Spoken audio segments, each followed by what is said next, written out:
Saudações a todos vocês que acompanham o nosso canal, o canal Café Concurseiro. Se você ainda não é nosso inscrito, inscreva-se no nosso canal, curte, comente e compartilhe os nossos vídeos. Hoje eu darei início ao projeto Lei Orgânica Nacional das Polícias Civis, é a legislação 14735, lá de 2023. É uma legislação bem tranquila de ser estudada, com artigos de fácil interpretação, de fácil dedução. Nós iremos passar pelos principais pontos, aprofundando no que há maior recorrência e aplicabilidade nas provas dos concursos públicos.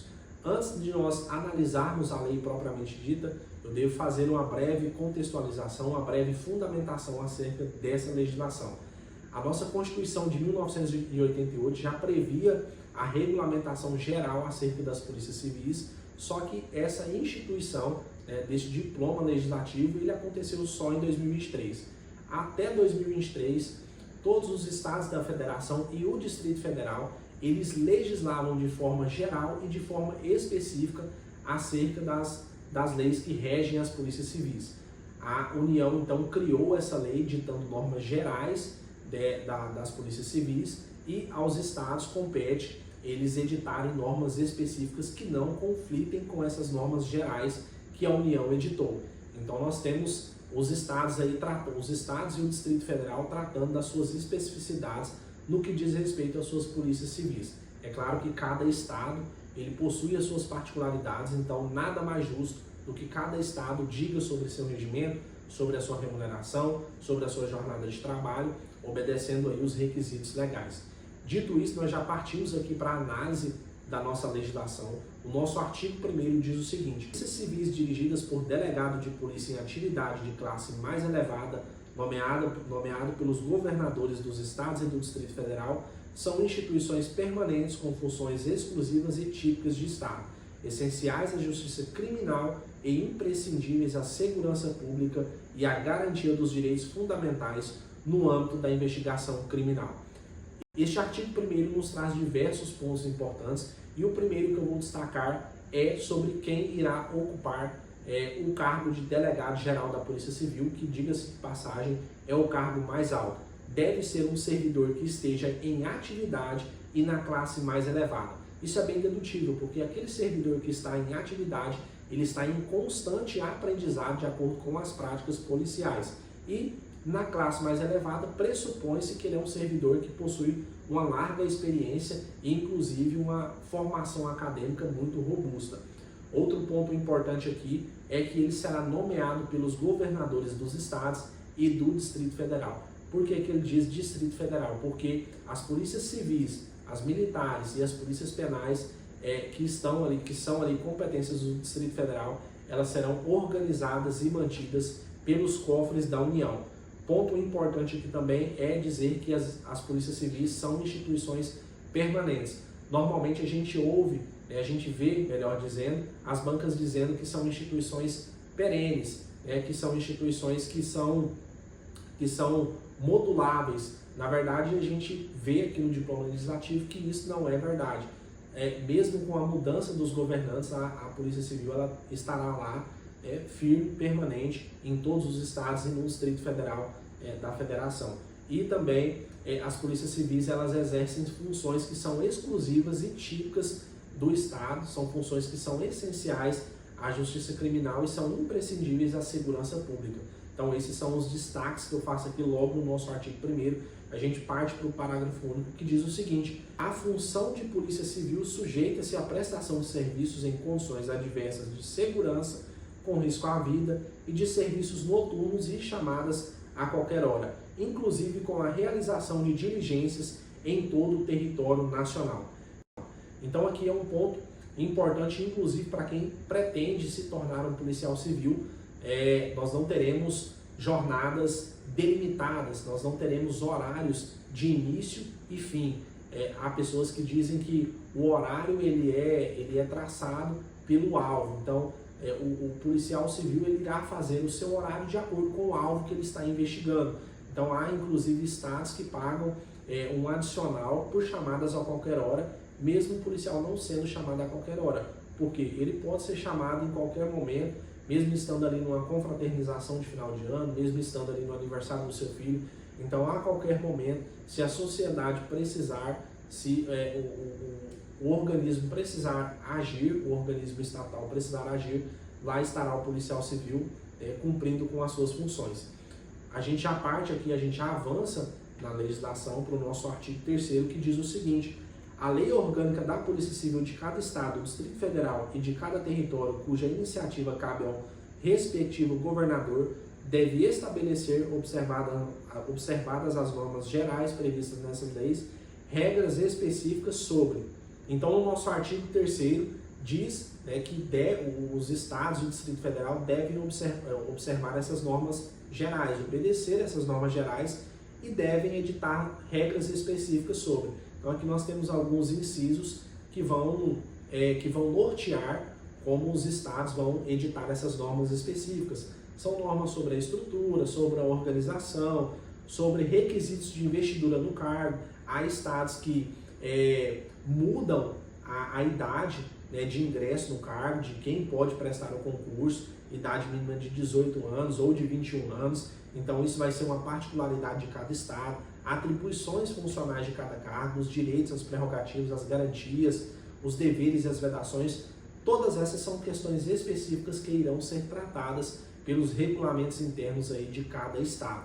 A gente parte já para os próximos artigos. Aqui no capítulo 2º, nós vamos falar sobre os princípios, as diretrizes e as competências. Logo no nosso artigo 4º diz o seguinte: são princípios institucionais básicos a serem observados pela Polícia Civil, além de outros previstos em legislações ou regulamentos. Aqui nós temos um conceito aberto, nós temos um rol apenas exemplificativo, não é um rol taxativo. Um rol taxativo é aquele rol que descreve todas os princípios institucionais aqui no nosso caso. Como aqui ele deixou de forma aberta, então os regulamentos internos eles podem trazer outros princípios institucionais, agregar outros princípios. Dentre esses princípios, há alguns que são mais importantes, que figuram como um objeto maior de cobrança para as provas. Um dos que eu fiz o destaque aqui é inclusive a hierarquia e a disciplina. Nós temos muito mais sedimentado de que a Polícia Militar ela possui a sua base na hierarquia e na disciplina, e normalmente as bancas gostam de dizer que a Polícia Civil não possui esses fundamentos. Nós podemos ver aqui, inclusive, na norma geral, que sim, ela possui sim esses fundamentos, ela é balizada em hierarquia e em disciplina. Se ela não fosse balizada em hierarquia e em disciplina, nós não poderíamos ter os ditames das ordens vindo aí dos superiores que estão lotados aí na Polícia Civil. Outro princípio institucional importante é sobre o livre conhecimento técnico-jurídico do delegado de polícia. Então, o delegado de polícia ele possui essa faculdade, esse livre conhecimento técnico-jurídico para estar atuando frente à investigação, frente ao inquérito policial. Ele pode, inclusive, utilizar os meios que ele achar mais adequado para substanciar o seu inquérito policial. Então, nós não temos uma receita de bolo para que ele possa subsidiar o seu inquérito policial. Ele pode realizar uma reprodução simulada dos fatos, ou ele não pode realizar uma reprodução simulada dos fatos. Ele pode realizar um outro tipo de diligência, ou realizar um outro que ele ache mais pertinente. Então, isso daí não irá invalidar a sua atuação. Ele possui essa liberdade de atuação frente ao seu cargo. Outro princípio institucional importante é sobre a atuação imparcial na condução da atividade investigativa e de polícia judiciária. Então, todos os atores da lei, todos os agentes que lidam aí com as fases investigativas, eles devem atuar de forma imparcial, sem buscar manipular os vestígios, sem buscar manipular a investigação, tentando, às vezes, agindo com certa parcialidade. Então, o agente da lei ele deve ter essa imparcialidade na sua atuação. Nós partimos para o próximo princípio: unidade de doutrina e uniformidade de procedimentos. Aqui nós notamos que a legislação ela quer dizer que nós temos que ter, a Polícia Civil, melhor dizendo, ela precisa ter uma padronização na sua doutrina, nos seus procedimentos, para que nós não tenhamos o conjunto de provas, o conjunto probatório ali sendo fragilizado, às vezes, por uma falta de padronização. Então, o mesmo vestígio que for manuseado, o mesmo procedimento que for manuseado por um servidor, ele deve gerar o mesmo resultado que 10 servidores que forem fazer o mesmo procedimento. Isso é unidade de doutrina, isso é uniformidade de procedimento. Nós partimos já para o artigo 5º, aqui nós estamos falando das diretrizes. No artigo 5º diz o seguinte: são diretrizes a serem observadas pela Polícia Civil, além de outras previstas em legislação ou regulamentos. Aqui nós temos mais uma vez o rol aberto, o rol exemplificativo, porque nós podemos ter outras diretrizes que podem estar ali esculpidas em outras legislação ou em outros regulamentos estatais. Aqui essas diretrizes, elas são orientações, elas são guias, elas são rumos a serem seguidos. No nosso inciso 1º diz o seguinte: planejamento e distribuição de efetivo policial por resolução do Conselho Superior da Polícia Civil, proporcionalmente ao número de habitantes, à extensão territorial e aos índices de criminalidade da circunscrição. Então a Polícia Civil ela irá agir com inteligência. Em todas as cidades nós temos polos antagônicos, nós temos algum lado, algum setor, algum bairro da sociedade que é mais violento, que possui crimes de determinada espécie, e nós possuímos também, nessas cidades, há bairros que não possuem certos tipos de criminalidade ou às vezes tem uma criminalidade muito reduzida, bem reduzida em relação a outros bairros. Então tudo isso deve ser observado, inclusive na distribuição do efetivo policial. Nós temos, por exemplo, cidades menores, nós não temos a ramificação da atuação da polícia. Às vezes tem uma delegacia de polícia que apura todos os crimes. Já em cidades maiores nós temos delegacias especializadas, isso é feito um estudo técnico acerca da quantidade de crimes que acontecem, acerca inclusive da quantidade populacional. Então, em cidades maiores nós podemos ver delegacias que são especializadas no combate aos crimes contra o meio ambiente, nós podemos ver delegacias que são especializadas em combate aos crimes contra a mulher, enfim, entre vários outros crimes que acontecem no meio social. A gente avança aqui na legislação. O nosso inciso 6º diz que são diretrizes a cooperação e compartilhamento das experiências entre órgãos de segurança pública mediante instrumentos próprios na forma da lei. Então aqui nós percebemos que espera-se da Polícia Civil uma atuação conjunta, um compartilhamento das suas experiências com os demais órgãos de segurança pública. Só com essa atuação hegemônica é que as forças de segurança pública elas conseguem lograr ainda mais êxito no combate ao crime organizado. Nós avançamos aqui na legislação para os próximos incisos mais importantes: a cooperação com a sociedade, com os órgãos do sistema de segurança pública e de justiça criminal, a padronização da doutrina dos procedimentos operacionais formais e administrativos, da comunicação social e da identidade visual e funcional. Então aqui nós tivemos mais uma vez a ratificação dessa questão de integração com os demais órgãos do sistema de segurança pública, a cooperação com a sociedade. A sociedade ela é um braço, da segurança pública. Nós temos a exemplo disso o Disque Denúncia, não só por parte do Disque Denúncia, mas nós temos a atuação cívica das polícias na formação de bons cidadãos. Outro ponto importante aqui é acerca dessa padronização da doutrina, dos procedimentos operacionais. Aqui eu vou abrir inclusive um parêntese para exemplificar essa questão de padronização da doutrina e dos procedimentos operacionais. Nós tivemos uma grande revolução no que diz respeito à cadeia de custódia. A Polícia Civil ela trabalha muito com a cadeia de custódia, é um ponto bem importante nas provas que são relacionadas à Polícia Civil. Nós tivemos uma revolução muito grande porque as defesas elas vêm atacando muito essa questão da produção de provas. Então busca-se atacar, não busca-se, melhor dizendo, dizer que o réu não cometeu um determinado crime, mas sim busca-se dizer que aquelas provas que estão tentando incriminar aquele réu, elas não foram colhidas da maneira correta, elas não foram armazenadas da maneira correta. Então isso acaba colocando todo o trabalho da equipe policial por água abaixo. Eu inclusive cito uma série para você, se você gostar de ver, se você quiser contextualizar isso daí, se você quiser ver no seu momento de lazer, a série O Povo contra O.J. Simpson.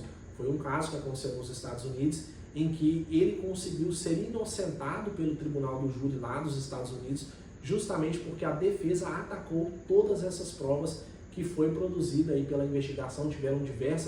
São diversas etapas, diversas provas que ficaram em más condições de acondicionamento, que não foram coletadas da forma correta, e a defesa atacou justamente isso daí, dizendo que aquilo ali não serviria de elemento probatório suficiente para dizer se ele cometeu ou não o crime. O júri se convenceu disso e acabou absolvendo o réu. Então, por isso, a atuação, a legislação, ela vem cada vez mais tentando implementar e modificar e solidificar muito mais essa padronização no que diz respeito a esses procedimentos operacionais.